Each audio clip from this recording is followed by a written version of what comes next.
son. I'm on fire. Open the door. I beg you, my son. Just one step and I'll leave. I'm sorry, Mom. Say anything and you lose everything. I gave you life, Ayo. Don't make me choose. Ayo. The fire didn't start with flames. It started with silence. The fire broke out in the middle of the night. Not a massive blaze that sent the entire neighborhood running into the streets. No explosion ripping through the air. No shattering glass. No frantic screams from dozens of people. Just fire. A quiet kind of fire. Patient. Creeping slowly across the old tin roof like a starving animal that had finally found its prey. The roof groaned soft tick. Tick sounds at first like rain tapping against metal. But there was no rain that night. Only heat rising inch by inch and the smell of burning slipping through every crack, every thread of fabric, every breath. Inside the dark house, Mama Aduni woke up in the smoke. She didn't wake because of noise. She woke because her lungs were being crushed. Smoke poured into her throat like an invisible hand tightening its grip. Mama Aduni jolted upright, coughing violently until tears streamed down her face. She waved her arms through the air as if she could push the smoke away. God! She rasped. The house had only one small room. An old wooden bed. A worn mat. A charcoal stove in the corner. A few dented pots hanging on the wall. Everything was wrapped in a gray haze. Outside, firelight began leaking through the gaps in the tin roof, thin orange streaks, flickering like restless spirits. Mama Aduni lowered her feet to the ground. The dirt was dry and cold. She tried to stand, but her aging knees betrayed her.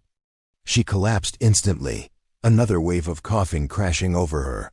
She knew she didn't have much time. So she crawled. Her frail hands dug into the dirt, dragging her body toward the door. Every movement brought pain, but pain no longer mattered. She just wanted out. She just wanted one clean breath. She just wanted to live. The smoke burned her eyes. She blinked rapidly, forcing herself to see. The door was ahead, the old wooden door with peeling paint, marked by childish scratches carved years ago. The name Ayo, crooked, uneven, still visible, a memory that refused to fade. Ayo had carved her name there when she was 10. That day, she laughed loudly and promised she would grow up and build her mother a new house. A red-tiled roof, a wide yard, a mango tree. Mama Aduni had believed her. She believed children's promises the way people believe in sunrise, not because it's proven, but because it always comes. She waited for years, waited for Ayo to grow up, to go to school, to move to the city, to get married, and to come back one day to take her away. But that waiting was never repaid with happiness. It was repaid with fire. Mama Aduni crawled to the door and raised her arm, pounding hard. Ayo! The name burst out, then vanished into the smoke. She struck again, using her forearm because her hands were trembling. My child, I'm here. She tried to scream, but her throat only allowed broken sound. Please save me. No answer came at first. Only the crackling of flames. The groaning roof. The sound of her heart pounding in her chest like a weak drum about to tear apart. She struck the door again, this time wildly, like someone with nothing left to lose. Each was a plea. Each blow a reminder that outside stood a daughter who once called her Mama in the clearest voice in the world. Ayo. Her voice softened, almost childlike. Mama, Mama can't breathe. Finally footsteps. Very soft, as if someone feared waking the night. Then, the door opened, not thrown wide, not fully. Just enough for a rush of air to slip in, only to be pushed back by smoke and heat. Firelight flooded the doorway, painting the face of the person standing there in fierce orange. Ayo, barefoot, small clean feet untouched by dirt, her hair neatly tied back. No makeup, but her features sharp. In the firelight, Ao looked like a statue, beautiful, silent, cold. Mama Aduni lifted her head. For a moment, she forgot the smoke, forgot the fire. She saw only Ao, the child she gave birth to during a heavy rain, in a mud house in the village, with no doctor, only a midwife and prayers. Ao, she reached out. Her trembling hand stretched toward the light, toward her daughter. My child, I'm begging you. That hand had fed Ao when she was sick, washed her clothes when she came home filthy from school, shielded her from the lashes of cruel words. Mama Aduni remembered the day Ao cried because children mocked her old clothes. She hugged her tight and said, "Poverty won't kill you, Ao, only shame will." Then she sold her only pair of earrings to buy Ao a new uniform. She had done everything so her child would never bow her head. And now, she was bowing before her child. Mother and daughter stared at each other. Between them was a fragile distance, just a door. But in Ao's eyes, Mama Aduni saw no panic. No rush forward, no desperate cry of mama. She had believed would save her. Ao just stood there. Her eyes wide, reflecting fire. Her pupils trembling, as if something inside her were tearing apart. Her lips parted, but no words came. Mama Aduni crawled closer, coughing violently, forcing the words out. "Open, open the door," she gasped. "Mama." Mama can't breathe. Ao swallowed hard. Her throat moved. And for the first time, Mama Aduni heard her daughter's voice, small, hoarse, like a confession. "Don't." Ao whispered. "Don't look at me like that." Mama Aduni froze. "Like what?" she asked, but the question dissolved into smoke. Ao looked at her mother, then glanced behind her, as if afraid someone might hear. That glance sent a chill through Mama Aduni's bones. That night, there was more than fire. There was a secret. Mama Aduni listened. Outside, there were no voices. But there was the sharp, unmistakable smell of gasoline, nothing like burning wood. Gasoline was not an accident. Gasoline was a sentence. Mama Aduni's eyes widened as she looked at Ao again. "Ao." Her voice trembled. What happened?" Ao didn't answer. She stood there, her face sharpened by firelight, hard, merciless, as if gentleness no longer belonged to this night. In the distance, a dog barked, then fell silent. The smoke thickened. Flames began licking the doorframe.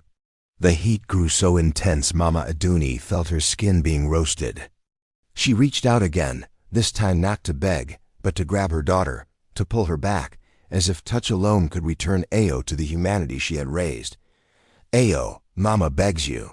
She spoke slowly, each word dropping like stone. "Mama gave birth to you." Ao's eyes blinked rapidly. Her lashes trembled. A tear threatened to fall, but she swallowed it back. Ao shook her head. Not at her mother, but at herself. Ao breathed. "I can't." Mama Aduni felt as if she had been struck across the face, not by the words, but by the emptiness behind them. The thing Ao couldn't say. The thing she was hiding behind. "I can't." Can't because of fire? Or because of something worse than fire? Mama Aduni wanted to ask, but her lungs had no strength left. She collapsed, then forced herself up again. Her hand remained outstretched like a final lifeline. She only needed Ao to grab it, to pull her just a little. To open the door just a hand's width more. Just. Ao stared at the hand. Her eyes red, whether from smoke or guilt, she couldn't tell. Her chest rose and fell sharply. Her whole body was taut, like a string about to snap.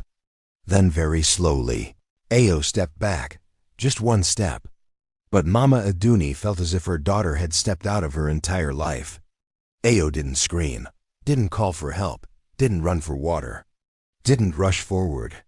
She only retreated, as if distance could soften the sound of her mother's voice, blur the weight of her mother's eyes. Mama Aduni opened her mouth to call out once more, but the sound died in her throat. Because she realized the most terrifying thing was not the fire. The most terrifying thing was Ao was choosing. choosing something over her mother. Choosing something Mama Aduni couldn't understand, couldn't reach, couldn't beg her way into.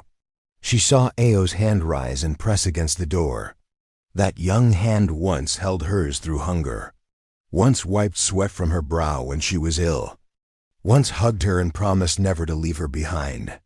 Now the hand closed, and then the door shut.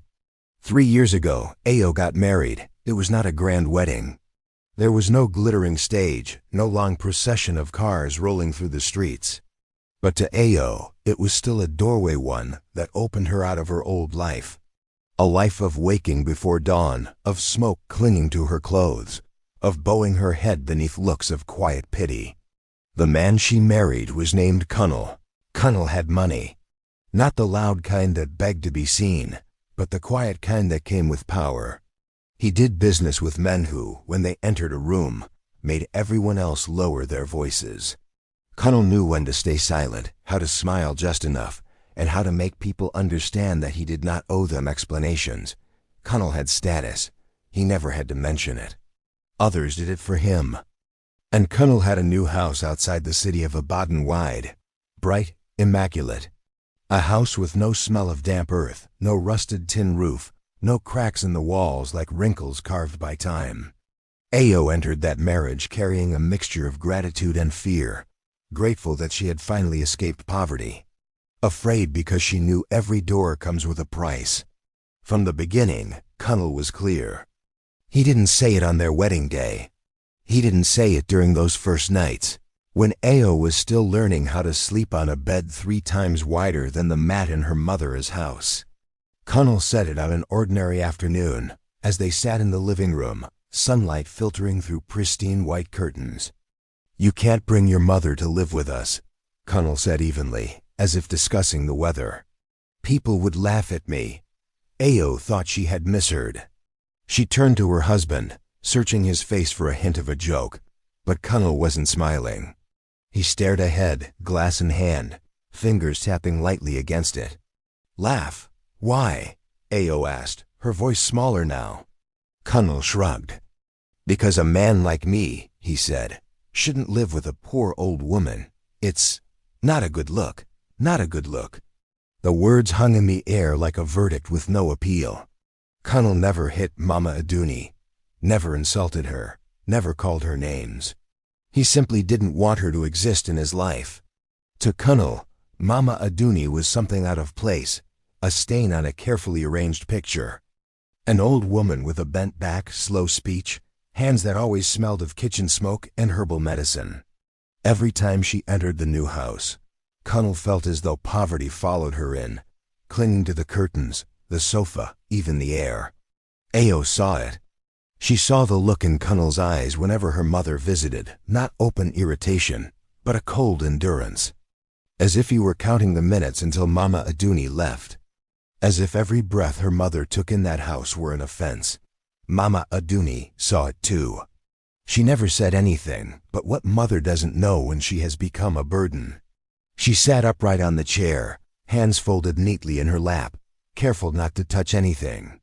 She spoke less, smiled smaller, and was always the first to stand and leave. "Don't worry about me," Mama Aduni once told Ayo as they stood by the gate. "I'm used to living alone." Ayo nodded. But something churned inside her. She began visiting her mother less often, not because she loved her less, but because every mention of her brought silence from Cunnel, and Cunnel's silence weighed heavier than any accusation. Ayo told herself, "It's only temporary. Just give it more time." But time didn't soften anything. It only sharpened the lines. That night Cunnel drank. Not for the first time, but one of the rare nights he drank enough that the smell of alcohol clung to every word. Ayo sat across from him, watching the level in his glass sink lower and lower. Cunnel didn't look at her. He stared into the empty space ahead, as if speaking to himself. "You know," he said quietly, "some things have to be dealt with." Ayo felt a chill run down her spine. "Dealt with how?" she asked. Cunnel took another sip. "The things that stop people from moving forward." Ayo didn't ask anything else. She had learned there were questions better left unspoken. But her heart began to race, as if her body had already understood what her mind hadn't caught up to yet. It was late when Cunnel stood. "I'm going out for a bit," he said. Ao watched his back disappear into the darkness. She wanted to call him back, to ask where he was going, to tell him she didn't like the way he'd spoken, but her throat felt dry and locked. A part of her didn't want to know. Then her phone vibrated. One message. "Don't go to your mother's place tonight." Ao stared at the screen. Her heart dropped. She called him back. No answer. Ao sat frozen, gripping her phone. In her mind, scattered memories began to connect. The smell of gasoline Cunnel once carried home. The look in his eyes when he spoke of her mother. The words "things have to be dealt with." She jumped up. No thinking. No planning. She ran outside, caught a taxi, gave the address of her mother's old house. On the way, the city slid past the window like a distorted dream. She prayed, unsure for what. For her mother to be alive, or for herself to have the courage to face the truth. When the taxi stopped, Ao smelled smoke. Not much, but enough to tighten her chest. Her mother's old house stood in the darkness. Firelight stained the sky, coloring the low clouds orange. There was no crowd. No sirens. No fire trucks. Just fire quiet and patient. Ao stood frozen. She saw Cunnel. He stood farther back in the shadows, still holding a bottle. Firelight flickered across his face, revealing a very small smile. Not happy, not cruel, just strangely relieved. "Io," Cunnel said when he saw her. "You're earlier than I expected. What did you do?" Ao whispered, her voice breaking. Cunnel looked at the burning house, then back at his wife. "I'm cleaning things up," he replied. Ao shook her head. "That's my mother." Cunnel stepped close enough for Ao to smell the alcohol and gasoline mixed on his skin. "If you speak up," Cunnel whispered near her ear, "you'll lose everything." Ao looked into his eyes. There was no anger there. Only a cold warning. She understood in that moment that this wasn't an accident, that fire doesn't appear on its own, that the man she married had already made his choice, and now it was her turn. Ao turned back to the house. Flames reflected in her eyes, wild and merciless, and Ao knew everything. Ao stood in the yard. The ground beneath her bare feet was cold and damp, nothing like the cool tiled floor in the new house outside the city. In front of her, her mother's old home was no longer a shelter. It was a burning cage. Firelight climbed into the night sky, staining the low clouds a dull orange, like a bruise spreading wider. There was no one around. No cars, no voices, just the fire and her. She could hear her mother screaming. Not one long continuous cry, only fragments of sound, shredded by smoke, like threads about to snap. The voice carried no force of command, no weight of accusation. It sounded more like a question. The kind of question a mother asks her child when she has reached the very end of hope. She heard the roof popping. Each small crack was a countdown. Each sheet of tin warping, splitting, collapsing, tearing open another memory. Ao remembered scorching afternoons when her mother patched the roof with rusted wire, hands trembling but eyes unbreakable. "As long as there's something over our heads," Mama Aduni used to say, "we still have a home." She heard her own heart pounding out of control.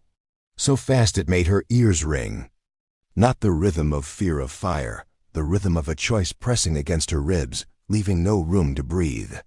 Each beat asked her a question she could not answer. "Who are you?" Ao thought about the silk dress Cunnel had bought her, pearl-colored, soft and cool. It slid across her skin like a promise. The first time she wore it, she stood in front of the mirror for a long time. She didn't recognize herself. Not because the dress turned her into someone else, but because it erased her past so easily. No kitchen smoke smell, no frayed hem, no pity in anyone's eyes. She thought about the parties where people called her Madam. "Madam Ao," they said, with polite smiles and measuring eyes. The word Madam floated through her like a passport. It opened doors. It made others step back. It protected her from questions she didn't want. At those parties, no one asked where her mother lived. No one asked why she never came. No one asked why Ao never spoke much about her family. She thought about the air-conditioned house. Not just the cool air, the silence. The thick walls that kept poverty from getting in. Sleep without sweat, without mosquitoes, without wind slipping through rusted tin seams. Mornings where she woke up and pressed a button instead of lighting a stove. That house didn't demand strength from her. It only demanded silence and enjoyment. She thought about a life without poverty. No more counting coins before buying rice. No more choosing between medicine for her mother and books for herself. No more smiling while people called it a beautiful sacrifice. Poverty had taught Io to lower her head early. This new life taught her to lift her chin, but only if she didn't bring her past with her. Her mother's voice rose again, closer, weaker. Ao's throat tightened. She wanted to run. Wanted to rush forward and drag her mother out at any cost. But her legs wouldn't move.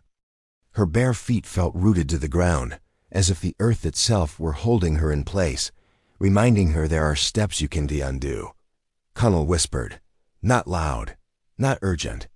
A thin, cold blade sliding straight into her ear. If you speak up. He paused long enough for Ao to hear the rest without him saying it. You'll lose everything. Ao turned her head to look at him. He stood slightly off to the side, avoiding the full blaze of the fire. The flickering light sharpened his features into hard edges. No anger, no excitement. Only the certainty of a man who had weighed the consequences and accepted the price, as long as the price wasn't his. You call this everything? Ao asked, her voice scraped raw. Cunnel didn't answer right away. He looked at the burning house, then back at her. I call it your future, he said. Yours. Ao let out a laugh, short, broken. She remembered her mother calling her future by very different words. School, standing tall, never begging. Her mother's future had no air conditioning, no parties. It was sweat and patience, calloused hands, and a stubborn faith that her child would never have to live the way she did. The roof cracked louder. A sheet of tin collapsed. Flame burst upward, lighting the entire yard. Ao flinched. In that harsh light, she saw everything more clearly. The old wooden door, the worn handle, the smoke-stained walls. And behind that door, her mother. The woman who gave birth to her, raised her with almost nothing, and still gave her the biggest thing she would ever own. Ao remembered a night long ago. She was small. Rain leaked through the roof. Mama Aduni placed a basin to catch the water and pulled Ao tight against her chest. Don't be afraid, her mother said. Rain always passes. Io had believed her. She always believed her. She believed the hand on her head, the steady, low voice. She believed that if she stayed close to her mother, anything could be endured. But tonight, endurance was no longer a simple choice. Ao felt two worlds pulling her in opposite directions. On one side, blood, memory, sacrifices that never came with receipts. On the other, safety, status, the promise of never returning to hunger. You're not a bad person, Cunnel said, as if he could read her thoughts. You're just choosing what's best for you. What's best? The phrase echoed in Io's mind, smooth, reasonable. She had heard it before, in wise advice, in success stories, in the eyes of people who had gone far and never looked back. Choose what's best for you. No one calls that betrayal. They call it maturity. Her mother's voice grew smaller. Not because she stopped trying, but because smoke had stolen what remained of her breath. Ao felt her hands shaking. She pressed a fist to her mouth and bit down to keep herself from crying. Because she knew if she cried, if she ran, if she screamed, everything would shatter. And once shattered, she would never be able to put it back together. Ao looked down at her hands. Hands that once held her mother's through the market. Hands that washed her mother's clothes.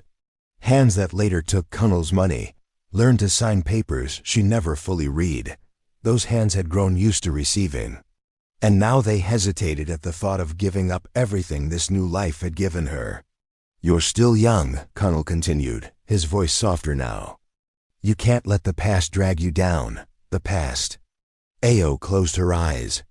In the darkness behind her lids, her mother appeared more clearly than ever, not an old woman choking in smoke, but the mother of sunlight and hard mornings, of water buckets and slow bedtime stories.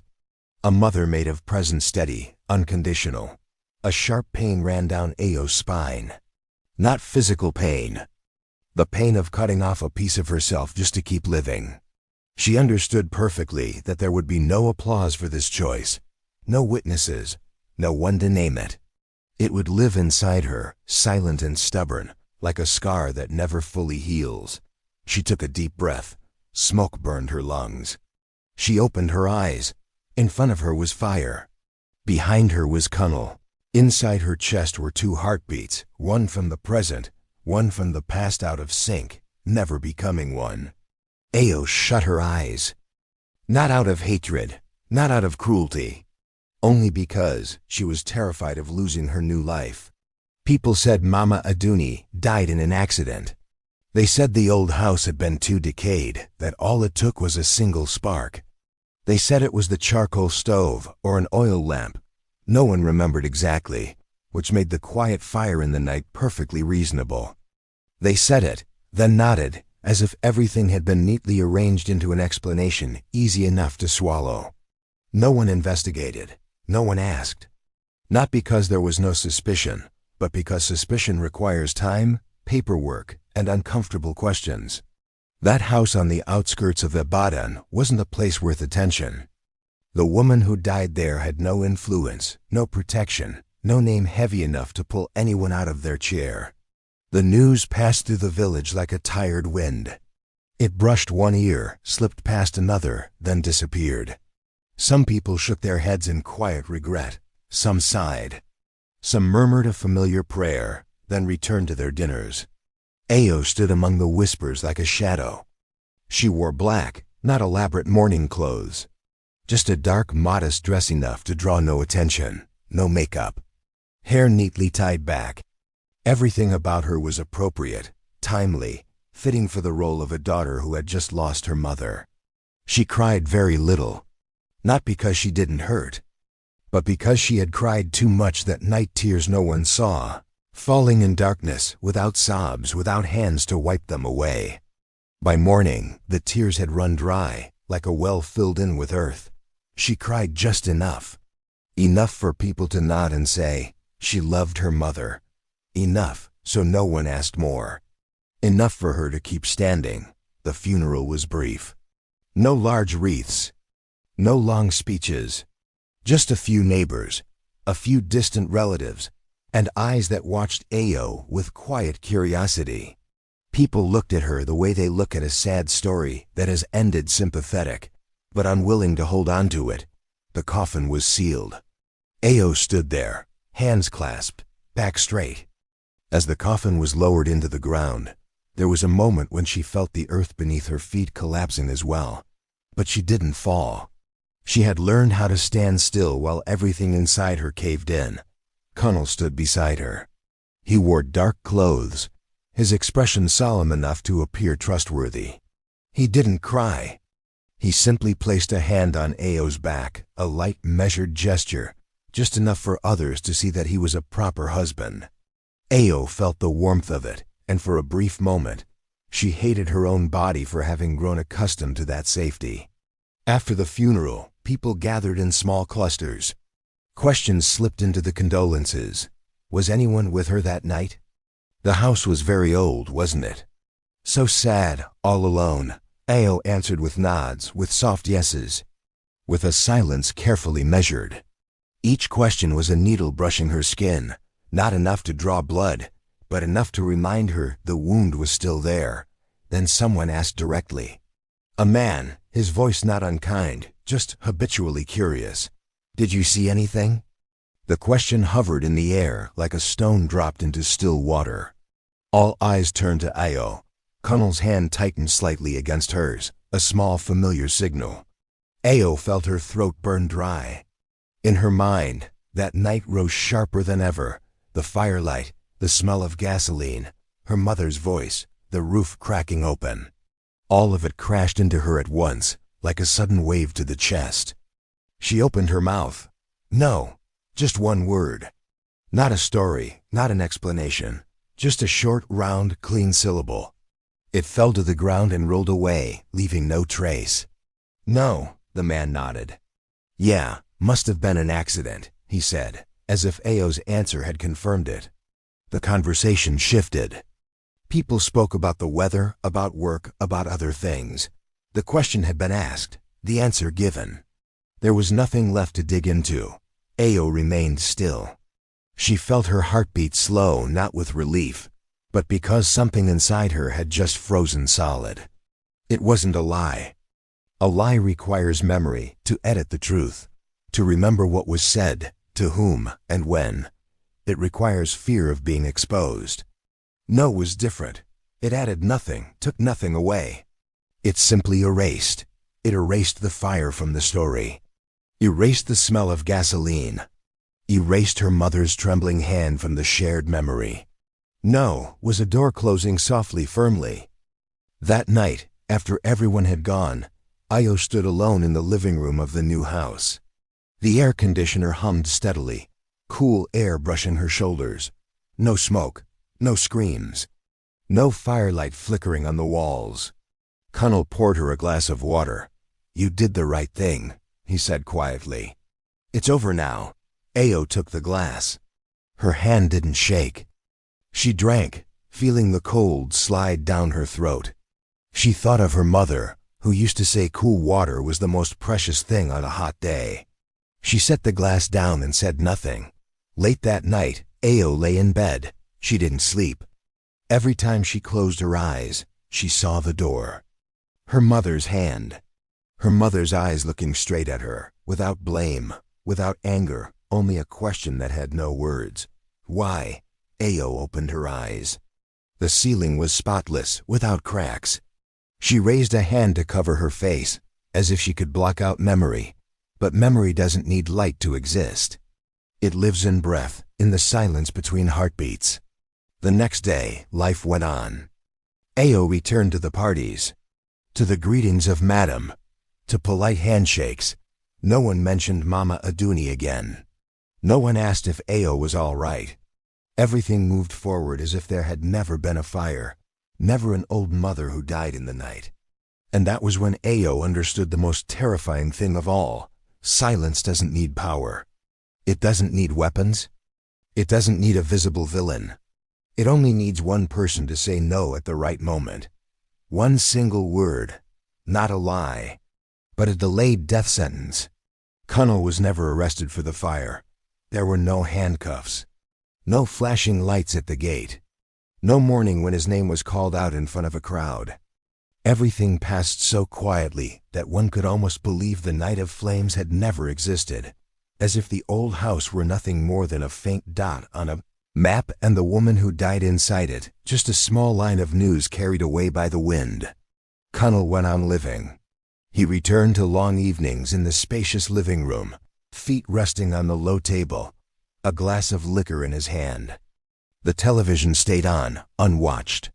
His phone vibrated constantly, business calls, congratulations, appointments. Connell smiled, not broadly, not loudly. Just the slightest lift at the corner of his mouth, like a man who had set down a burden without ever having to explain it. Ayo watched him from across the room.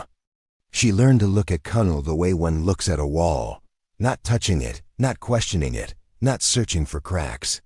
She knew that if she stared too long, if she noticed the small details, the faint smell of gasoline still clinging to him that night, his eyes when he heard the word accident, the careless shrug, she wouldn't survive it.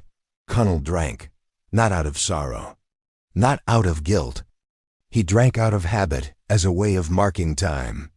Each glass was another evening that passed without anyone knocking at the door. Each sip was proof that he was still here, still safe, still untouched. Occasionally, Connell mentioned Mama Aduni, rarely, briefly.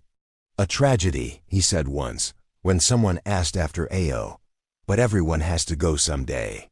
The sentence hung harmlessly in the air. No one objected. Ao felt her throat dry. She said nothing. She had grown accustomed to standing silently behind Kunal, like part of the carefully composed image he presented to the world. Time passed. A month, a year. Then 2. The memory of the fire faded from other people's stories, but not from Ao. It didn't disappear. It settled. It waited. Each night, after Kunal fell asleep, Ao lay facing the window, listening to the steady hum of the air conditioner, thinking about fire, the fire that had once roared inside her, now reduced to a low, smoldering heat. Then one morning, the news arrived. Kunal had been arrested, not for the fire, not for Mama Aduni's death, for corruption. Ao was standing in the kitchen when her phone vibrated. The message was short and cold, like a technical notice. Kunal has been arrested. Official report. She read it twice to make sure she wasn't mistaken. Then she set the phone down on the counter and gripped the edge to keep herself from falling. Outside, the city buzzed louder than usual. People talked. People speculated. Kunal's name appeared in the newspapers alongside numbers, contracts, sums of money no one could explain. They called him greedy. They called it deserved. Some said everyone knew it would come out eventually. Ao read every line. None mentioned fire. None mentioned Mama Aduni. She waited. She didn't know for what. Perhaps a question would be asked. Perhaps someone would say, and there was also this. But it never happened. Kunal's story was retold in a new order, clean, legal. He became a different kind of criminal. One worthy of punishment. One safe to condemn. One that had nothing to do with her. Ao visited Kunal once. The prison stood far from the city, high walls, cold iron gates. She waited in the visiting room, hands clasped, her heartbeat strangely steady. When Kunal appeared thinner now, prison clothes loose on his frame, Ao realized she was no longer afraid of him. "You came," Kunal said, his voice hoarse. "Yes," Ao replied. They sat facing each other, separated by glass. Kunal studied her for a long time, as if trying to reclaim old authority, but his gaze had dulled. It was tired, worn down by long days without liquor, without freedom. "I never thought it would end like this," Kunal said. Ao looked at him. "Which part?" she asked. Kunal fell silent. He knew. They both did. But as always, Kunal chose the safest path. "I'll be fine," he said at last. "Everything passes." Ao didn't tell him that some things don't. She stood, left without looking back. This time, it didn't feel like running away. It felt like exhaustion. In the months that followed, Kunal's health declined. The papers reported it briefly: pre-existing conditions, detention environment, complications, neutral words. Standard phrases. Ao read them and folded the paper, like a document that had served its purpose. The day Kunal died, it rained. Not heavily but persistently. Ao stood by the window, watching drops slide down the glass, leaving long streaks like tears. There was no grand funeral. No praise. Kunal left quietly, the way he had lived his final years. No confession. No letter. No last-minute words. Ao waited in vain for an apology, an admission, something she could hold name and finally put down. But Kunal carried everything into the ground with him, like a man who understood the value of silence all too well. There was no verdict for Mama Aduni. No trial, no record. No name on any legal document. Her death remained classified as an accident. One small word. Neat. Painless. And in that moment, Ao understood. Justice does not always arrive late. Sometimes it never arrives at all. In the large house outside Ibadan, Ao lived alone. The air conditioner still ran. The walls were still white. But every corner echoed with what had never been said. She passed through the living room, touched the chair where Kunal used to sit with his drink. She felt no hatred, only a vast cold emptiness, like an abandoned room inside her chest. Some nights, Ao dreamed of Kunal. He stood far away, in darkness, mouth opening as if to speak, but no sound came. Then he faded, leaving behind the faintest smell of gasoline. Ao woke drenched in sweat, heart racing. She sat up, breathed, told herself it was only a dream. But some dreams are not meant to be forgotten. Time passed. People forgot Connell faster than they forgot a rainstorm. His name vanished from the news.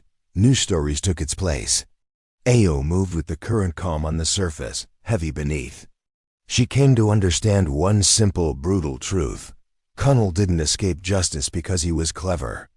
He escaped because no one needed that truth anymore. Truth has no place when it disrupts an accepted order. It needs someone to carry it, to speak it, to bear it. And when the only person who can speak chooses silence, truth becomes a burden no one wants to pick up. Connell died, but not because of fire, not because of Mama Aduni. And with his final breath, the last thing that could have redeemed the memory of the old woman disappeared with him. The truth died with him. One night Ao dreamed of her mother. It wasn't a loud dream. There was no fire, no smoke, no heart-ripping cries for help like on that fateful night. The dream came slowly, gently, like a thin breeze slipping through a crack in the door after the city had fallen asleep. Ao found herself standing in the yard of the old house. Not the burned ruin, not the blackened ashes. The house appeared as it did in her earliest memory. The tin roof intact, the red earth walls uncracked, the low wooden chair set beside the porch. Dusk hung in the air, the Nigerian sunset washing everything in a soft orange, not the harsh orange of flames, but something kind, patient. Mama Aduni stood there. She wasn't burned. No smoke clung to her skin, no smell of gasoline, no scars. She wore her old brown dress, the one she used to wear to the market at dawn. Her hair was wrapped neatly in a worn scarf. Her hands rested in front of her stomach, her back slightly bent, but her eyes were bright. Those eyes held no blame, no pain, no resentment, only familiarity. Ao froze. In the dream, she didn't panic. She didn't run to embrace her mother. She didn't cry out her name. She simply stood there, looking at the woman who had given her life the way one looks at a part of their own body, a part that had been cut away, yet never truly gone. "Mom," Ao breathed, her voice rough. Mama Aduni smiled very gently. Not a smile of forgiveness, not a smile of comfort, just the smile of a mother who had grown used to waiting. They sat on the old wooden chair. Ao felt the rough surface beneath her hand, the familiar smell of damp earth, the smell of years of poverty she had tried to forget. But in this dream, this smell didn't shame her. It simply existed. Mama Aduni turned to look at her daughter. For a long time, as if she were seeing all the years Ao had lived without her, the parties, the cold rooms, the silent evenings, the nights Ao lay facing the wall, eyes wide open, heart unbearably heavy. Then she asked. Her voice was low, slow, neither loud nor soft, the voice of a mother who had asked her child hundreds of small questions over a lifetime. "Are you happy?" The question didn't arrive like a knife. It arrived like the lightest touch. And that gentleness is what broke Ao. Ao began to cry. Not with sobs, not with screams. Tears spilled out in silence, heavy drops soaking into her dress. She lowered her head, shoulders trembling, breath breaking like a child finally admitting she was tired. "Mom," Ao said, her voice cracking. I don't know anymore." Mama Aduni didn't answer right away. She placed her hand on Ao's back, warm, thin, familiar. The touch didn't pull Ao out of her pain. It simply gave the pain a place to exist. Ao cried. Not because her mother had died. Death had happened long ago. It had been packaged, labeled, filed away in neat explanations. Death had its place in memory. Ao cried because she had lived. Lived after that night. Lived through days without her mother. Lived in the cool house, among people who called her Madam. Lived without ever turning back. She cried because every breath she took had been purchased with something that could never be returned. Living on the ashes of the woman who gave her life. Those ashes weren't outside. They were inside her, in the sudden silences between laughter. In the nights she woke from sleep, heart racing at the smell of smoke that wasn't there. In the moments she saw an old woman on the street and turned away too quickly. "Do you hate me?" Ao asked, almost whispering. Mama Aduni shook her head, not firmly, not decisively, just enough that words weren't needed. "I only want to know," she said slowly, "if you're living the life you believe is worth living." Ao looked up. In her mother's eyes, there was no judgment, no expectation, only a bare truth. Her mother had never asked her to sacrifice everything for her.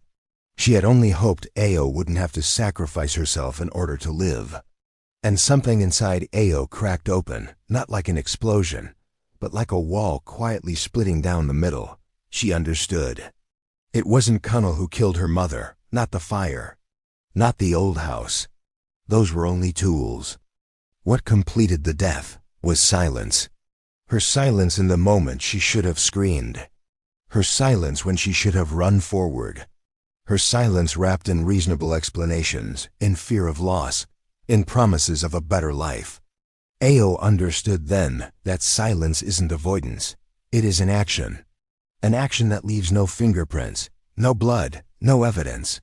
But enough to kill a person, and enough to kill a part of oneself. "Mom," Ao said through tears. "I'm sorry," Mama Aduni smiled. This time, the smile carried a little more sadness. "I know," she said.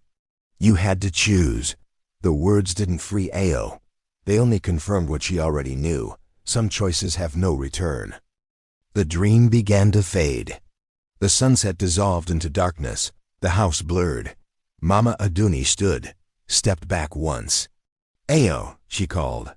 Ao looked up, wanting to say more, to hold her, to ask how to keep living, to beg for a way to make amends.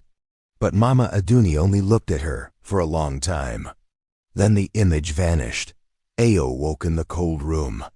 The air conditioner hummed steadily. The ceiling was white. There was no smoke, no fire. Only tears soaking the pillow, and a truth sitting heavily in her chest. Ao sat up, covering her face. And then she understood the final thing, the most painful, the clearest, the one she could no longer deny. It wasn't who killed her mother. It was her silence that completed it.